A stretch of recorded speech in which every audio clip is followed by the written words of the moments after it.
Tuesday morning, we learned that Vladimir Guerrero Jr. and the Toronto Blue Jays failed to come to terms on a contract extension, meaning Vladdy likely to hit free agency at the end of this season. And that's why we bring Bryan Hayes back again for a second edition of Harvey's Hot Takes to get his take on the Vladdy situation. Bryan, if I told you 5 years ago the Jays might be staring down a situation where both Vladdy and Bo Bichette would not be part of their future, would you even have believed me? And how did we get to this point?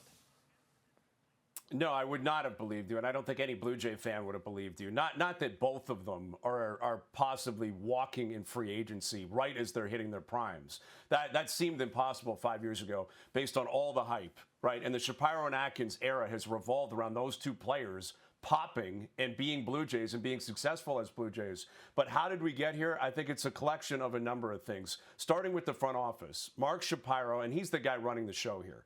He has never truly been a believer in Vladimir Guerrero Jr. And that's where it starts, right? Bichette's in a different story because he's not as good of a player. He's been more inconsistent through his career. And last year, he's coming off a really, really tough season.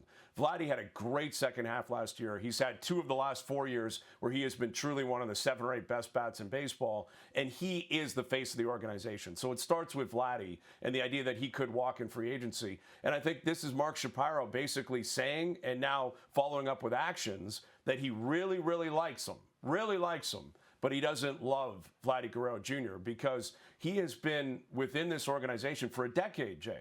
Vladdy signed here in July of 2015. They have had team control of Vladdy Jr. for a decade, and they never took advantage of that to try to eat up free agency years by offering him a contract last year, the year before that. They just never did it. And now this idea that they went all the way up against the deadline and they worked so hard to try to make a deal, that looks desperate. And quite frankly, I'm not sure I really believe it. So internally, Mark Shapiro runs the show here because the owner, Edward Rogers, he could come over the top. It's his team. It's his money.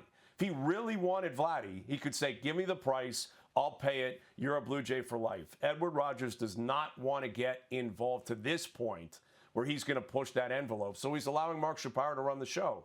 And Shapiro is not going to do it where he just folds and gives Vladdy everything he wants here because he's not a true believer in everything that is Vladimir Guerrero Jr. But what also has changed is baseball and contracts. And it started with Ohtani, and it followed up with Juan Soto, where these guys are making so much money, and these contracts are so huge, players and agents are saying, well, I want a piece of that. And I think the Soto deal and the owner in New York, Steve Cohen, apply here more than anything else, because Juan Soto and Vladdy are very close. They're good buddies. And I'm sure Soto said, you wouldn't believe what this is like to hit free agency.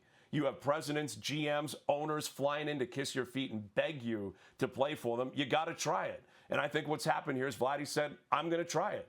And I'm sure he wants to be a Blue Jay. I think Ty would go to the Blue Jays, but he's going to get paid. And he's going to demand he gets paid. And he's going to follow suit with what Juan Soto did.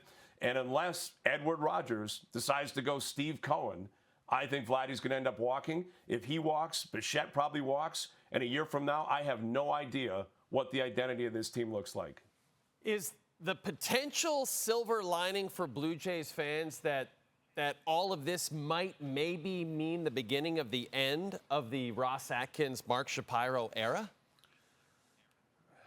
I'll believe that when I see it, Jay. Again, I think the fact that Mark Shapiro has run this negotiation the way that he's run it would suggest to me he still has a lot of confidence within ownership. Now, Ross Atkins might be a different story.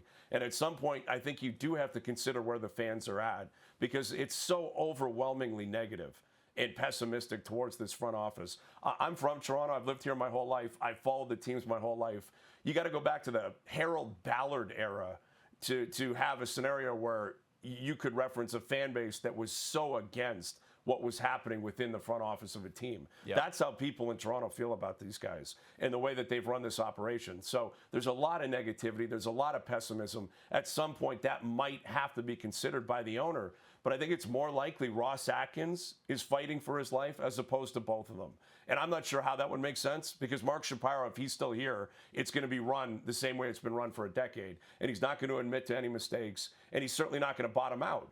But the fascinating thing about Shapiro and Atkins in the position that they found themselves in here, Jay, is I think they're in a lose-lose when it comes to this season Because if they are fighting for their jobs, or if Ross Atkins is fighting for his job, they need Vladimir Guerrero Jr. to be great. He has to be great. He's got to be the centerpiece for this team and for this offense.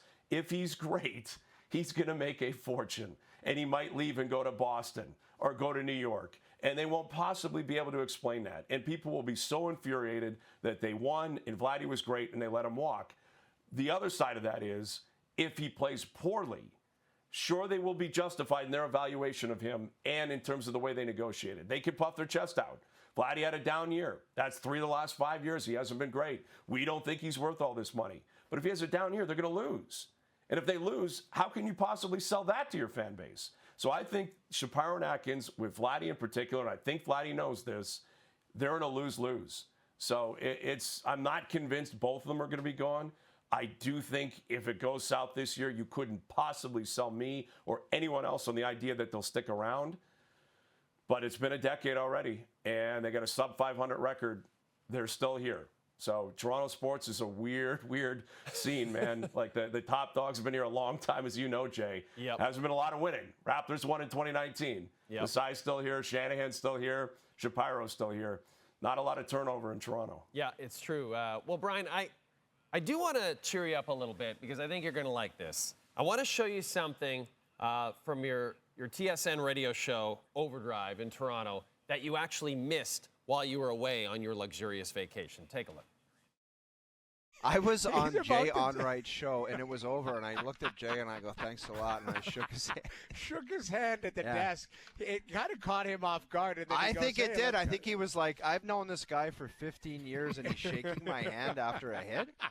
It was weird. I don't know why I did it. You did the Hayes. You like, because you do it to Hayes all the time, like, 500 here. Oh, whatever. yeah. It was the funniest thing, though. You reach across the desk and shake his hand. I don't know. It was I was tired, and I lost my mind a little bit, and I just shook his hand, and I'm like, I know he was thinking, why are you doing this? Yeah. I'll never do it funny. again, Jay. I'll never do it again. Au contraire, I hope we do it every time he's on the show. Bryan, your thoughts on the handshake? Should Jeff O'Neill be a handshake guy on this show? Is he a handshake guy on your show? Oh, he's a habitual handshaker. Like the guy, it's over the top, the handshaking. He'll throw his handshake out after a good take. Like he'll have a good opinion and he'll want me to shake his hand for it if we're together. It's absurd behavior.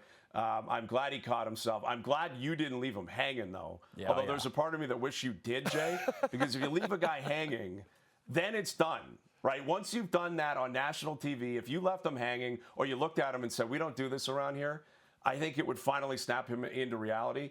He talks a big game. He said he'll never do it again. I guarantee you he will do it again. It's an instinct. It's a bodily instinct for him. I hope he's he a does. handshake guy. Yeah, and I'll say this, Bryan, we have a segment on the show called Awkward Bro Greetings.